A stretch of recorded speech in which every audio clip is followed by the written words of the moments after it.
तीनों बैठे भानजे दीनी बहु धीरा। फिर महाराज गुरु तेग बहादुर साहब ਦੇ ਤਿੰਨੋਂ ਭਾਣਜੇ, ਪੰਜ ਭਾਣਜੇ ਸੀ, ਦੋ ਸ਼ਹੀਦ ਹੋ ਗਏ ਨੇ ਭੰਗਾਣੀ ਵਿੱਚ।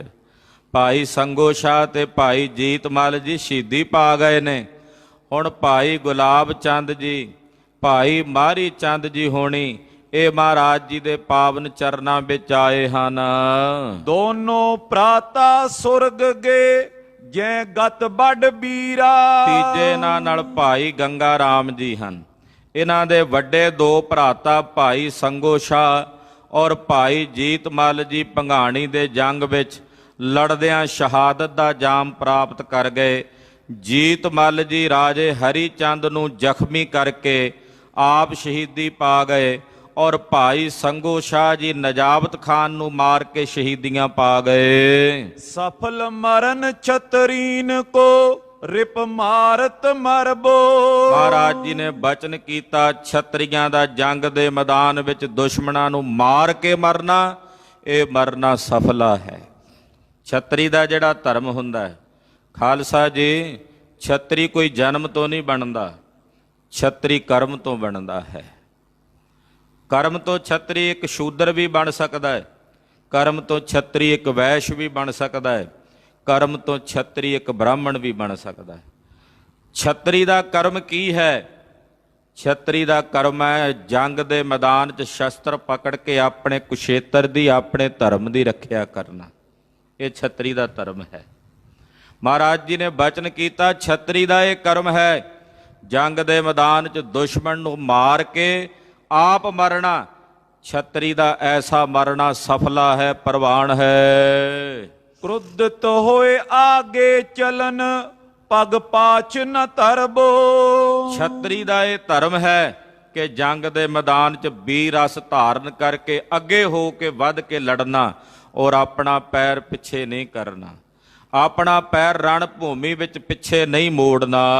ਨਹੀਂ ਸੋਚ ਬੇਜੋਗ ਸੋ ਨਿਜ ਧਰਮ ਸਮੇਤਾ। ਜਿਹੜੇ ਇਹੋ ਜਿਹੇ ਛਤਰੀ ਧਰਮ ਦੀ ਪਾਲਣਾ ਕਰਦਿਆਂ ਜੰਗ ਦੇ ਮੈਦਾਨ 'ਚ ਸ਼ਹੀਦੀ ਪਾਉਂਦੇ ਨੇ, ਉਹਨਾਂ ਵਾਸਤੇ ਸ਼ੋਕ ਨਹੀਂ ਕਰਨਾ ਚਾਹੀਦਾ, ਉਹਨਾਂ ਵਾਸਤੇ ਦੁੱਖ ਨਹੀਂ ਮਨਾਉਣਾ ਚਾਹੀਦਾ, ਕਿਉਂਕਿ ਉਹ ਆਪਣੇ ਧਰਮ ਤੋਂ ਵਖਤਾ ਉੱਪਰ ਲੜ ਮਰੇ ਹਨ। ਸੁਜਸ ਹਲਤ ਮੈਂ ਪਲਤ ਸੁਖ ਥਿਤ ਦੇਵ ਨਿਕੇਤਾ। ਕਹਿੰਦੇ ਇਹੋ ਜਿਹੇ ਸੂਰਮਿਆਂ ਨੂੰ ਇਸ ਲੋਕ ਵਿੱਚ ਵੀ ਸੁਖ ਤੇ ਅੱਗੇ ਪਲਤ ਪਰਲੋਕ ਵਿੱਚ ਵੀ ਸੁਖ ਪ੍ਰਾਪਤ ਹੁੰਦਾ ਹੈ। ਇੱਕ ਐਸੇ ਅਸ਼ੋਕ ਜਿੱਥੇ ਕੋਈ ਸ਼ੋਕ ਨਹੀਂ, ਦੁੱਖ ਨਹੀਂ, ਐਸੀ ਪਦਵੀ ਨੂੰ ਉਹ ਜਾ ਪਹੁੰਚਦੇ ਨੇ, ਪਰਮੇਸ਼ਰ ਵਿੱਚ ਅਭੇਦ ਹੋ ਜਾਂਦੇ ਨੇ। ਪਰਨ ਮੰਚ ਪਰ ਮਰਨ ਹੋਏ ਪਟ ਕੋ ਨੈਣੀ ਕੋ। ਸੂਰਮੇ ਦਾ ਪਲੰਗੇ ਦੇ ਉੱਤੇ, ਬੈੱਡ ਦੇ ਉੱਤੇ ਜਾਂ ਮੰਜੇ ਤੇ ਪੈ ਕੇ ਕਿਸੇ ਬਿਮਾਰੀ ਨਾਲ ਮਰ ਜਾਣਾ ਚੰਗਾ ਨਹੀਂ।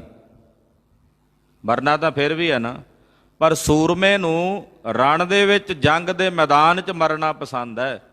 ਉਹ ਇਹ ਪਸੰਦ ਨਹੀਂ ਕਰਦਾ ਕਿ ਮੰਜੇ ਦੇ ਉੱਤੇ ਕਿਸੇ ਬਿਮਾਰੀ ਨਾਲ ਉਹ ਤੜਫਦਿਆਂ ਮਰ ਜਾਵੇ। ਦੁਰਲਭ ਪਾਵਨ ਸੁਰਗ ਕੋ ਨੈ ਜਸ ਕੋਟੀ ਕੋ। ਕਹਿੰਦੇ ਜਿਹੜਾ ਸੂਰਮਾ ਰਣ ਭੂਮੀ ਵਿੱਚ ਲੜਨ ਦੀ ਬਜਾਏ, ਉੱਥੇ ਮਰਨ ਦੀ ਬਜਾਏ ਮੰਜੇ ਦੇ ਉੱਤੇ ਬਿਮਾਰੀ ਨਾਲ ਹੀ ਤੜਫ ਕੇ ਮਰ ਜਾਏ, ਉਹਨੂੰ ਸੁੱਖ ਨੂੰ ਪ੍ਰਾਪਤ ਕਰਨਾ ਉਹਦੇ ਲਈ ਦੁਰਲਭ ਹੋ ਜਾਂਦਾ ਹੈ। ਉਹਨੂੰ ਫਿਰ ਸੰਸਾਰ ਦੇ ਵਿੱਚ ਜਸ ਦਾ ਤਿਲਕ ਪ੍ਰਾਪਤ ਨਹੀਂ ਹੁੰਦਾ। ਤੀਨੋਂ ਪ੍ਰਾਤਨ ਬੰਦ ਕਰ ਗੁਰ ਸੰਗ ਬਖਾਨਾ। ਤਿੰਨਾਂ ਭਰਾਵਾਂ ਨੇ ਯਾਨੀ ਕਿ ਭਾਈ ਸਾਹਿਬ, ਭਾਈ ਜੀਤ ਮੱਲ ਜੀ, ਭਾਈ ਸਾਹਿਬ ਭਾਈ ਗੰਗਾ ਰਾਮ ਜੀ, ਮਾਰੀ ਚੰਦ ਤੇ ਗੁਲਾਬ ਚੰਦ ਜੀ, ਇਹਨਾਂ ਤਿੰਨਾਂ ਭਰਾਵਾਂ ਨੇ ਹੱਥ ਜੋੜ ਕੇ ਸਤਿਗੁਰਾਂ ਨੂੰ ਬੇਨਤੀ ਕੀਤੀ, ਸੁਆਮੀ ਤੁਮ ਦ્વੈ ਲੋਕ ਕੇ ਬਖਸ਼ੋ ਸੁਖ ਨਾਨਾ। ਆਖਿਆ ਮਹਾਰਾਜ ਤੁਸੀਂ ਦੋਹਾਂ ਜਹਾਨਾਂ ਦੇ ਵਾਲੀ ਹੋ। ਇੱਕ ਗੱਲ ਯਾਦ ਰੱਖਿਓ ਗੁਰਮੁਖੋ, ਕੱਲਾ ਇਹੀ ਲੋਕ ਹੀ ਨਹੀਂ ਹੈ, ਇਸ ਤੋਂ ਪਰੇ ਇੱਕ ਉਹ ਲੋਕ ਵੀ ਹੈ ਜਿਸ ਨੂੰ ਮੇਰੇ ਪਾਤਸ਼ਾਹ ਨੇ ਗੁਰਬਾਣੀ 'ਚ ਪਰਲੋਕ ਲਿਖਿਆ। ਕੱਲਾ ਹਲਤ ਹੀ ਨਹੀਂ ਹੈ, ਪਾਤਸ਼ਾਹ ਇੱਕ ਪਲਤ ਦੀ ਗੱਲ ਵੀ ਕਰਦੇ ਨੇ, ਪਲਤ ਪਰਲੋਕ। ਤੇ ਸਤਿਗੁਰੂ ਕੇਵਲ ਇਸ ਹਾਲਤ ਦੇ ਰਾਖੇ ਹੀ ਨਹੀਂ, ਸਤਿਗੁਰੂ ਜੀ ਉਸ ਪਲਤ ਦੇ ਰਾਖੇ ਵੀ ਹਨ।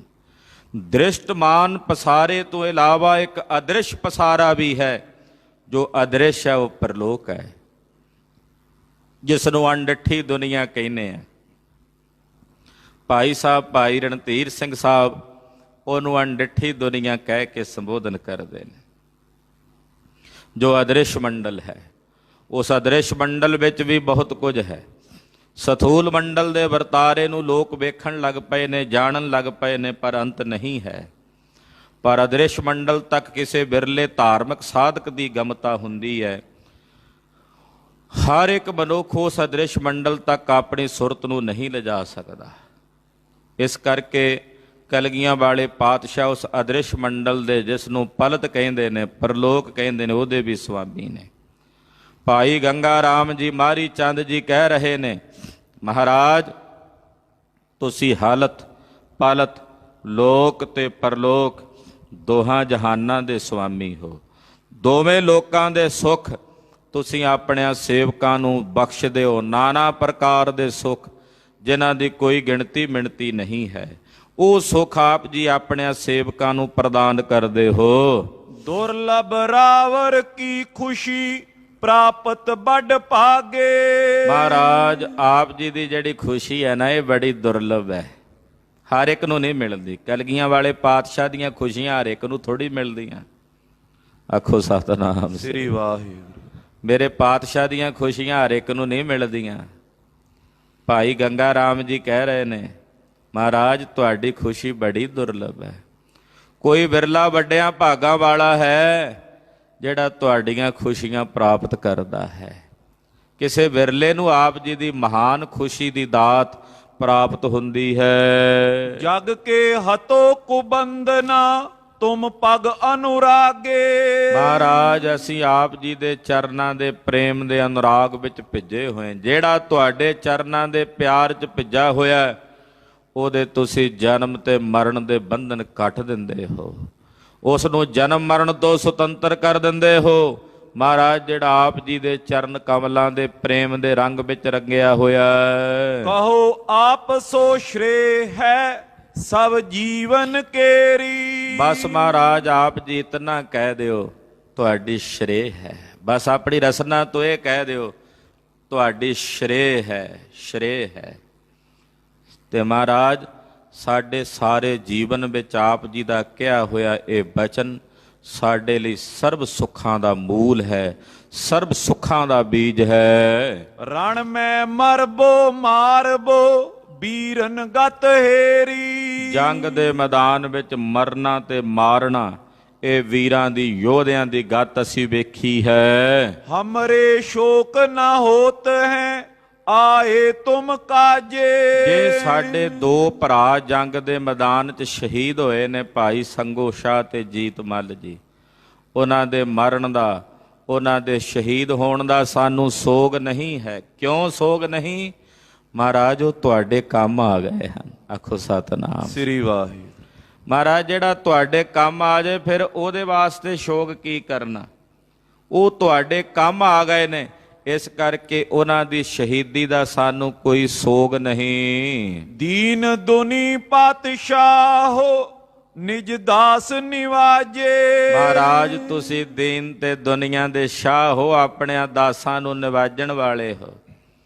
ਤਦੇ ਭਾਈ ਸਾਹਿਬ ਭਾਈ ਨੰਦ ਲਾਲ ਸਾਹਿਬ ਵੀ ਕਹਿੰਦੇ ਐ, ਦੇਨ ਦੁਨੀਆ ਦਰ ਕਮੰਦੇ ਆਫਰੀ ਰੁਖ ਸਾਰਮਾ। ਮਹਾਰਾਜ ਤੁਸੀਂ ਦੀਨ ਤੇ ਦੁਨੀਆ ਦੇ ਸੁਆਮੀ ਹੋ, ਦੀਨ ਤੇ ਦੁਨੀਆ ਦੇ ਮਾਲਕ ਹੋ ਮੇਰੇ ਗਰੀਬ ਨਵਾਜ ਸਾਹਿਬ ਜੀ। ਸੁਨ ਪ੍ਰਸੰਨ ਸਤਿਗੁਰ ਪਏ ਬਹੁ ਬਖਸ਼ਿਸ਼ ਦੀਨੀ। ਮਹਾਰਾਜ ਜੀ ਨੇ ਜਦੋਂ ਆਪਣੇ ਨਾ ਭਰਾਵਾਂ ਦੀ ਬੇਨਤੀ ਸੁਣੀ, ਕਿਉਂਕਿ ਭੂਆ ਦੇ ਪੁੱਤ ਸਨ, ਦੁਨਿਆਵੀ ਸੰਬੰਧ ਕਰਕੇ ਭਰਾ ਨੇ, ਇਹਨਾਂ ਤੇ ਮਹਾਰਾਜ ਜੀ ਨੇ ਬੜੀਆਂ ਬਖਸ਼ਿਸ਼ਾਂ ਕੀਤੀਆਂ, ਕਿਰਪਾ ਕੀਤੀ। ਜੇਵਰ ਜਰੇ ਜਵਾਹਰਨ ਜਿਨ ਕੀ ਦੁੱਤ ਪੀਨੀ। ਕਲਗੀਧਰ ਜੀ ਨੇ ਬਕਾਇਦਾ ਇਹਦਾ ਜ਼ਿਕਰ ਬਚਿੱਤਰ ਨਾਟਕ ਵਿੱਚ ਕੀਤਾ। ਜਦੋਂ ਯੋਧਿਆਂ ਨੂੰ ਮਹਾਰਾਜ ਜੀ ਨੇ ਇਨਾਮ ਵੰਡੇ ਨੇ ਨਾ, ਉੱਥੇ ਲਿਖਦੇ ਆ, ਧਨੰਗ ਧਾਰ ਬਰਖੇ ਸਭੈ ਸੂਰ ਹਰਖੇ। ਧਨੰਗ ਧਾਰ ਬਰਖੇ ਸਭੈ ਸੂਰ ਹਰਖੇ। ਖੁੱਲੀ ਮਾਇਆ ਦੇ ਗੱਫੇ ਯੋਧਿਆਂ ਨੂੰ ਵੰਡੇ। ਮਹਾਰਾਜ ਜੀ ਨੇ ਬੜੇ ਕੀਮਤੀ ਆਭੂਸ਼ਣ ਗਹਿਣੇ ਉਹ ਭਾਈ ਸਾਹਿਬ ਭਾਈ ਗੰਗਾ ਰਾਮ ਗੁਲਾਬ ਚੰਦ ਤੇ ਮਾਰੀ ਚੰਦ ਜੀ ਨੂੰ ਬਖਸ਼ੇ ਹਨ। ਸਿਰੇ ਪਾਓ ਵੱਡ ਮੋਲ ਕੇ ਵੱਡ ਦੁਲੱਭ ਦੁਸ਼ਾਲੇ। ਬੜੇ ਕੀਮਤੀ ਸਿਰੇ ਪਾਓ ਬਖਸ਼ੇ ਨੇ, ਬੜੇ ਕੀਮਤੀ ਦੁਰਲਭ ਦੁਸ਼ਾਲੇ ਦੇ ਕੇ ਨਵਾਜਿਆ। ਕਹਾਂ ਕਹੋ ਤਨ ਦੀਨ ਗਨ ਲੈ ਹਰਖ ਵਿਸਾਲੇ। ਕਹਿੰਦੇ ਕਿੱਥੋਂ ਤੱਕ ਦਸੀਏ ਵੀ ਕਿੰਨਾ ਕੁਝ ਮਹਾਰਾਜ ਜੀ ਨੇ ਬਖਸ਼ਿਆ, ਜਿਸ ਨੂੰ ਪ੍ਰਾਪਤ ਕਰਕੇ ਸੂਰਮੇ ਬੜੇ ਖੇੜੇ ਵਿੱਚ ਹਨ। ਅਪਰ ਸਰਬ ਜੇ ਸੂਰਮਾ ਰਨ ਲਰੇ ਵਿਸਾਲਾ। ਮਹਾਰਾਜ ਜੀ ਦੇ ਹੋਰ ਵੀ ਜਿੰਨੇ ਸੂਰਮੇ ਜੰਗ ਦੇ ਮੈਦਾਨ ਦੇ ਵਿੱਚ ਲੜੇ ਹਨ, ਉਹਨਾਂ ਨੂੰ ਮਹਾਰਾਜ ਜੀ ਨੇ ਬਖਸ਼ਿਸ਼ਾਂ ਦੇ ਕੇ ਨਵਾਜਿਆ। ਬਖਸ਼ਿਸ਼ ਦੀਨੀ ਸਭਨ ਕੋ ਕਰ ਦੇ ਨਿਹਾਲਾ। ਨਿਹਾਲ ਕਰ ਦਿੱਤਾ ਸਤਿਗੁਰਾਂ ਨੇ ਸਭ ਨੂੰ ਬਖਸ਼ਿਸ਼ਾਂ ਦੇ ਕੇ ਨਵਾਜਿਆ। ਮਾਨ ਆਦ ਦੇ ਦਾਨ ਬੋ ਹਰ ਖਾਏ ਸੋ ਬੀਰੰਗ। ਮਾਨ ਆਦਿਕ ਸਤਕਾਰ ਦੇ ਕੇ ਸਾਰੇ ਯੋਧਿਆਂ ਨੂੰ ਮਹਾਰਾਜ ਜੀ ਨੇ ਪ੍ਰਸੰਨ ਕੀਤਾ। ਪ੍ਰਥਮ ਲੜਾਈ ਵਿਜੇ ਕਰ ਆਨੰਦ ਗਹੀਰੰਗ। ਏਦਾਂ ਪਹਿਲਾ ਜੰਗ ਭੰਗਾਣੀ ਦਾ ਗੁਰੂ ਕਲਗੀਧਰ ਜੀ ਨੇ ਜਿੱਤਿਆ ਤੇ ਬੜੇ ਭਾਰੀ ਆਨੰਦ ਵਿੱਚ ਹਨ। ਹੁਤੇ ਜੋ ਕਾਤੁਰ ਲਰਨ ਤੇ ਸੇ ਬਹੁਤ ਤਿਕਾਰੇ। ਜਿਹੜੇ ਸੂਰਮੇ ਭੰਗਾਣੀ ਦੇ ਇਸ ਜੰਗ ਵਿੱਚ ਸੂਰਬੀਰਤਾ ਨਾਲ ਨਹੀਂ ਲੜੇ, ਡਰਦੇ ਰਹੇ ਕਾਇਰ ਬਣ ਕੇ। ਮਹਾਰਾਜ ਜੀ ਦੀ ਫੌਜ ਦੇ ਵਿੱਚ ਜਿਹੜੇ ਤਨਖਾਹ ਲੈਣ ਵੇਲੇ ਕੇਵਲ ਤਾਂ ਤਨਖਾਹ ਲੈਣ ਦੇ ਪਿਆਰੇ ਸੀ, ਲੜਨ ਵੇਲੇ ਅੱਗੇ ਨਹੀਂ ਲੜੇ। ਉਹ ਜਿਹੜੇ ਕਾਇਰ ਸੀ ਨਾ ਮਹਾਰਾਜ, ਜਿਹਦੇ ਜਿੰਨੇ ਸੂਰਮੇ ਨੇ ਉਹ ਤਰਕਾਰਾਂ ਪਾਉਂਦੇ ਉਹਨਾਂ ਤੇ, ਕਹਿੰਦੇ ਉਹ ਲਾਨਤੀਓ, ਤੁਸੀਂ ਸੂਰਬੀਰਤਾ ਨਾਲ ਲੜਨ ਦੀ ਬਜਾਏ ਉੱਥੇ ਕਾਇਰ ਬਣ ਕੇ ਪਿੱਛੇ ਹੋ ਕੇ ਖਲੋਤੇ ਰਹੇ ਹੋ, ਪਿੱਠਾਂ ਵਿਖਾ ਕੇ ਭੱਜਣ ਦੀ ਤਿਆਰੀ 'ਚ ਰਹੇ ਹੋ। ਖੁਸ਼ੀ ਨਾ ਗੁਰ ਕੀ ਤਿਨੋ ਪਰ ਦਲ ਵੈਰ ਨਿਕਾਰੇ। ਉਹ ਜਿਹੜੇ ਕਾਇਰ ਤੇ ਗੀਦੀ ਸੀ ਉਹਨਾਂ ਤੇ ਸਤਿਗੁਰਾਂ ਦੀ ਖੁਸ਼ੀ ਨਹੀਂ ਹੋਈ, ਸਗੋਂ ਉਹਨਾਂ ਨੂੰ ਫੌਜ ਦੇ ਵਿੱਚੋਂ ਕੱਢ ਦਿੱਤਾ। ਜਿਹੜੇ ਉਹ ਬਰੂਪੀਏ ਹੀ ਸਨ, ਉਹ ਕੇਵਲ ਇਸ ਕਰਕੇ ਹੀ ਆਏ ਸਨ ਮਹਾਰਾਜ ਜੀ ਕੋਲ ਭਰਤੀ ਹੋਣ ਲਈ ਵੀ ਚਲੋ 2 ਪੈਸੇ ਮਿਲਣਗੇ, ਤਨਖਾਹ ਮਿਲੇਗੀ ਤੇ ਢਿੱਡ ਪਾਲੀ ਜਾਵਾਂਗੇ। ਉਹਨਾਂ ਨੂੰ ਮਹਾਰਾਜ ਸੱਚੇ ਪਾਤਸ਼ਾਹ ਨੇ ਜਿਹੜੇ ਰਣ ਭੂਮੀ 'ਚ ਨਹੀਂ ਲੜੇ, ਕਾਇਰ ਬਣੇ ਰਹੇ, ਉਹਨਾਂ ਸਾਰਿਆਂ ਨੂੰ ਵਿਦਾ ਕਰ ਦਿੱਤਾ। ਕਹਿੰਦੇ ਜਾਓ ਭਾਈ, ਲੜਨਾ ਤੁਹਾਡਾ ਕੰਮ ਨਹੀਂ ਹੈ, ਤੁਹਾਡਾ ਕੰਮ ਤਾਂ ਕੇਵਲ ਰੋਟੀਆਂ ਕਾਰਨ ਪੂਰੇ ਤਾਲ ਹੈ। ਜਾਓ ਆਪੋ ਆਪਣੇ ਟੱਬਰਾਂ ਵਿੱਚ ਜਾ ਕੇ ਤੁਸੀਂ ਆਪਣੀ ਕਿਰਤ ਕਰੋ। ਵਿਜੇ ਗੁਰੂ ਕੀ ਦੇਸ਼ ਮੈਂ ਪਸਰੀ ਤਿਸ ਕਾਲਾ। ਸਾਰੇ ਦੇਸ਼ਾਂ ਦੇ ਵਿੱਚ ਮਹਾਰਾਜ ਜੀ ਦੀ ਜਿੱਤ ਦੀ ਖਬਰ ਫੈਲ ਗਈ। ਹਰ ਪਾਸੇ ਇਸ ਗੱਲ ਦਾ ਚਰਚਾ ਹੋਣ ਲੱਗਾ ਕਿ ਕਲਗੀਧਰ ਜੀ ਨੇ ਪਹਾੜੀਆਂ ਨਾਲ ਜੰਗ ਲੜਿਆ, ਉਹਦੇ ਵਿੱਚ ਪਹਾੜੀ ਰਾਜਿਆਂ ਦੀ ਹਾਰ ਤੇ ਕਲਗੀਧਰ ਦੀ ਜਿੱਤ ਹੋਈ ਹੈ। ਹਤੇ ਪਹਾੜੀ ਭਾਜ ਗਏ ਕਰ ਤਰਾਸ ਵਿਸਾਲਾ। ਰਾਜਾ ਫਤਿਹ ਸ਼ਾਹ ਤੇ ਉਹਦੇ ਨਾਲ ਦੇ ਜਿੰਨੇ ਪਹਾੜੀਏ ਨੇ ਉਹ ਰਣ ਭੂਮੀ 'ਚ ਗੁਰੂ ਜੀ ਨਾਲ ਲੜਨ ਦੀ ਬਜਾਏ ਡਰ ਕੇ ਨੱਠ ਗਏ ਨੇ, ਭੱਜ ਗਏ ਨੇ। ਜੈ ਕਹਿੰਤੇ ਸੁਨ ਸੁਜਸ ਕੋ ਜਾਚਕ ਚਲ ਆਏ। ਮਹਾਰਾਜ ਜੀ ਦਾ ਸੁਜਸ ਸੁਣ ਕੇ ਨਾ ਵੀ ਗੁਰੂ ਸਾਹਿਬ ਨੇ ਜੰਗ ਜਿੱਤਿਆ, ਬੜੇ ਮੰਗਤੇ। ਜਾਚਕ ਪੌਂਟਾ ਸਾਹਿਬ ਮਹਾਰਾਜ ਜੀ ਕੋਲ ਪਹੁੰਚ ਗਏ ਮੰਗਣ ਵਾਸਤੇ ਕਿ ਸਤਿਗੁਰਾਂ ਕੋਲੋਂ ਵਧਾਈ ਲਵਾਂਗੇ, ਦਾਨ ਲਵਾਂਗੇ। ਡੋਮ ਪਾਟ ਤੇ ਆਦ ਗਨ ਗੁਰ ਕੋ ਗੁਣ ਗਾਏ। ਕੌਣ ਕੌਣ ਆਏ ਨੇ? ਡੋਮ ਮਰਾਸ਼ੀ, ਭੱਟ ਔਰ ਬਹੁਤ ਸਾਰੇ ਢਾਡੀ, ਇਹ ਮਹਾਰਾਜ ਜੀ ਦਾ ਆ ਕੇ ਜਸ ਗਾਉਂਦੇ ਨੇ, ਸਤਿਗੁਰਾਂ ਦੀ ਸਿਫਤ ਵਿੱਚ ਛੰਦ ਬਣਾ ਕੇ ਪੜ੍ਹਦੇ ਹਨ। ਕਿਤਕ ਕਵੀਸ਼ਰ ਆਏਗੇ ਰੁਚ ਰੁਚਰ ਕਵਿਤੰਗ। ਬੜੇ ਬੜੇ ਸੋਹਣੇ ਕਵੀਸ਼ਰ ਜਿਹੜੇ ਬੜੀ ਸੁੰਦਰ ਕਵਿਤਾ ਦੀ ਰਚਨਾ ਕਰਕੇ ਲਿਆਉਂਦੇ ਐ, ਕਲਗੀਧਰ ਜੀ ਦੇ ਦਰਬਾਰ ਵਿੱਚ ਆ ਕੇ ਕਵਿਤਾ ਪੜ੍ਹਦੇ ਨੇ। ਔਰ ਮਹਾਰਾਜ ਜੀ ਦੀ ਸੋਭਾ ਵਿੱਚ ਕਵਿਤਾ ਪੜ੍ਹ ਕੇ ਨਾ, ਜਿੱਥੇ ਕਵੀ ਦਰਬਾਰ ਹੈ, ਸਤਿਗੁਰਾਂ ਦੀ ਸੋ ਉਪਮਾ ਵਿੱਚ ਕਵਿਤਾ ਪੜ੍ਹ ਕੇ ਮਹਾਰਾਜ ਜੀ ਕੋਲੋਂ ਇਨਾਮ ਪ੍ਰਾਪਤ ਕਰਦੇ ਹਨ। ਬਖਸ਼ੈ ਦਿਨ ਪ੍ਰਤ ਸਤਿਗੁਰੂ ਮਨ ਭਾਵਤ ਬਿਤੰਗ। ਮਹਾਰਾਜ ਜੀ ਸਾਰਿਆਂ ਦੇ ਮਨ ਭਾਉਂਦਾ ਧਨ ਉਹਨਾਂ ਨੂੰ ਬਖਸ਼ਦੇ ਹਨ, ਸਭ ਨੂੰ ਦਾਨ ਦੇ ਕੇ ਨਵਾਜਦੇ ਨੇ ਕਲਗੀਆਂ ਵਾਲੇ ਪਾਤਸ਼ਾਹ ਜੀ। ਊਖਨ ਪਾਏ ਸਵਰਨ ਕੇ ਹਿਆ ਅਧਿਕ ਸਜਾਵੇਂ। ਮਹਾਰਾਜ ਜੀ ਬੜੇ ਸੋਹਣੇ ਘੋੜੇ ਜਿਨ੍ਹਾਂ ਤੇ ਨਾ ਸੋਨੇ ਦੀਆਂ ਕਾਠੀਆਂ ਪਾਈਆਂ ਹੋਈਆਂ, ਆਭੂਸ਼ਣ ਪਾਏ ਹੋਏ ਘੋੜਿਆਂ ਦੇ ਉੱਤੇ ਉਹ ਤਿਆਰ ਕਰਕੇ ਮਹਾਰਾਜ ਜੀ ਰੱਖਦੇ ਨੇ। ਜਿਸ ਪਰ ਹੋਏ ਪ੍ਰਸੰਨ ਗੁਰ ਤਤਕਾਲ ਦਿਵਾਵੇ। ਜਿਸ ਕਵੀ ਤੇ ਜਾਂ ਜਿਸ ਢਾਡੀ ਤੇ ਮਹਾਰਾਜ ਪ੍ਰਸੰਨ ਹੁੰਦੇ ਆ, ਜਿਸ ਭੱਟ ਤੇ ਖੁਸ਼ ਹੁੰਦੇ ਆ, ਗੁਰਦੇਵ ਜੀ ਉਹ ਘੋੜਾ ਸ਼ਿੰਗਾਰਿਆ ਹੋਇਆ ਉਹਨੂੰ ਦਾਨ ਕਰ ਦਿੰਦੇ। ਕਹਿੰਦੇ ਲੈ ਭਾਈ ਅੱਜ ਤੂੰ ਇਹ ਘੋੜਾ ਲੈ ਜਾ। ਕੱਲਾ ਘੋੜਾ ਨਹੀਂ ਹੁੰਦਾ, ਉਹਦੇ ਤੇ ਗਹਿਣੇ ਪਾਏ ਹੁੰਦੇ, ਸੋਨੇ ਦੀ ਕਾਠੀ ਪਾਈ ਹੁੰਦੀ। ਤੋ ਏਦਾਂ ਮਹਾਰਾਜ ਸੱਚੇ ਪਾਤਸ਼ਾਹ ਜੀ ਦਾਨ ਦਿੰਦੇ ਹਨ, ਬੜੀਆਂ ਖੁਸ਼ੀਆਂ ਬਖਸ਼ਦੇ ਹਨ। ਕਰੇ ਚੋਜ ਬੋ ਮੋਜ ਕੇ ਸਭ ਰੋਜ਼ ਗੁਸਾਈ। ਬੜੀ ਪ੍ਰਕਾਰ ਦੀ ਮੌਜ ਵਿੱਚ ਪਾਤਸ਼ਾਹ ਨੇਕਾਂ ਚੋਜ ਨਿਤ ਕਰਦੇ ਹਨ। ਚਲੀ ਦਾਨ ਧਾਰਾ ਮਹਾ ਕੋ ਸਕੈ ਗਿਨਾਈ। ਕਹਿੰਦੇ ਦਾਨ ਦੀ ਧਾਰਾ ਵਹਿ ਟੁਰੀ ਹੈ ਪੌਂਟਾ ਸਾਹਿਬ, ਗਿਣਤੀ ਨਹੀਂ ਹੁੰਦੀ ਕੀ ਕੁਝ ਦਾਨ ਕਰ ਰਹੇ ਨੇ। ਕਵੀ ਇੱਕ ਲਿਖਦਾ ਹੈ, ਉਹ ਕਹਿੰਦਾ ਮੈਂ ਮਹਾਰਾਜ ਜੀ ਦੀ ਸਭਾ ਦੇ ਵਿੱਚ ਕਵਿਤਾ ਥੋੜੀ ਸੁਣਾਉਣ ਆਉਣਾ। ਆਖੋ ਸਤਨਾਮ ਸ੍ਰੀ ਵਾਹਿਗੁਰੂ। ਉਹ ਕਹਿੰਦਾ ਮੈਂ ਕਵਿਤਾ ਥੋੜੀ ਸੁਣਾਉਣ ਆਉਣਾ। ਕਹਿੰਦਾ ਮਹਾਰਾਜ ਜੀ ਦੀ ਸਭਾ ਵਿੱਚ ਆਈਦਾ, ਪਾਤਸ਼ਾਹ ਦੀ ਸਿਫਤ ਵਿੱਚ ਕੁਝ ਇੱਕ ਅੱਧਾ ਛੰਦ ਕਹਿੰਦਾ ਹਾਂ, ਮੇਰੀ ਕਵਿਤਾ ਵਿੱਚ ਓਨੀ ਤਾਕਤ ਨਹੀਂ ਹੁੰਦੀ। ਕਹਿੰਦੇ ਮੈਂ ਮਹਾਰਾਜ ਜੀ ਦੀ ਕਵਿਤਾ ਵਿੱਚ ਜਸ ਕਰਦਾ, ਗੁਰਦੇਵ ਦੀ ਸਭਾ ਵਿੱਚ ਕਹਿੰਦੇ ਇੱਕ ਘੋੜਾ ਜਾ ਕੇ ਘਰ ਬੰਨ੍ਹ ਕੇ ਆਈਦਾ ਤੇ ਦੂਜਾ ਲੈਣ ਫੇਰ ਆ ਜਾਈਦਾ, ਮਹਾਰਾਜ ਹੋਰ ਦੇ ਦਿਓ। ਇੱਕ ਘੋੜਾ ਘਰ ਬੰਨ੍ਹ ਕੇ ਆਈਦਾ, ਦੂਜਾ ਫੇਰ ਲੈਣ ਆ ਜਾਈਦਾ। ਇੰਨਾ ਦਾਨ ਮਹਾਰਾਜ ਜੀ ਬਖਸ਼ਿਸ਼ ਕਰ ਰਹੇ ਨੇ, ਇੰਨਾ ਦਾਨ ਦੇ ਕੇ ਮਹਾਰਾਜ ਜੀ ਨਿਵਾਜ ਰਹੇ ਨੇ। ਕਹਿੰਦੇ ਦਾਨ ਦੀ ਮਾਨੋ ਵੀ ਧਾਰਾ ਵਹਿ ਟੁਰੀ ਆ ਪੌਂਟਾ ਸਾਹਿਬ। ਭਾਈ ਸਾਹਿਬ ਭਾਈ ਸੰਤੋਖ ਸਿੰਘ ਸਾਹਿਬ ਕਹਿੰਦੇ ਆ ਵੀ ਗਿਣਤੀ ਨਹੀਂ ਹੋ ਸਕਦੀ ਉਹਦੀ, ਵੀ ਉਹਨੂੰ ਮਿਣਿਆ ਤੋਲਿਆ ਨਹੀਂ ਜਾ ਸਕਦਾ ਵੀ ਕਿੰਨਾ ਕੁਝ ਪਾਤਸ਼ਾਹ ਦਾਨ ਕਰ ਰਹੇ ਨੇ, ਨਿਵਾਜ ਰਹੇ ਨੇ। ਹਾਂਜੀ। ਦੇਸ਼ ਦੇਸ਼ ਤੇ ਸੰਗਤਾਂ ਆਵੇਂ ਗਨ ਰਾਗੀ। ਦੂਰੋਂ ਦੂਰੋਂ ਦੇਸ਼ਾਂ ਵਿਦੇਸ਼ਾਂ ਤੋਂ ਸੰਗਤਾਂ ਆਉਂਦੀਆਂ, ਰਾਗੀ ਆਉਂਦੇ ਆ ਮਹਾਰਾਜ ਜੀ ਦੇ ਕੋਲ, ਜਿਹੜੇ ਰਾਗ ਵਿਦਿਆ ਨੂੰ ਜਾਣਨ ਵਾਲੇ ਨੇ, ਚੰਗੇ ਚੰਗੇ ਰਾਗ ਦੇ ਮਾਹਰ ਰਾਗੀ ਉਹ ਆਉਂਦੇ ਹਨ। ਸ਼ਸਤਰ ਤੁਰੰਗਮ ਅਰਪਤੇ ਦਰਸਤ ਵੱਡ ਭਾਗੀ। ਔਰ ਆ ਕੇ ਸਤਿਗੁਰਾਂ ਨੂੰ ਸ਼ਸਤਰ, ਘੋੜੇ, ਧਨ ਅਰਪਣ ਕਰਦੇ ਨੇ ਵੱਡਿਆਂ ਭਾਗਾਂ ਵਾਲੇ। ਪੁਰਵੇਂ ਮਨ ਕੀ ਕਾਮਨਾ ਜਸ ਗਾਵਤ ਜਾਤੇ।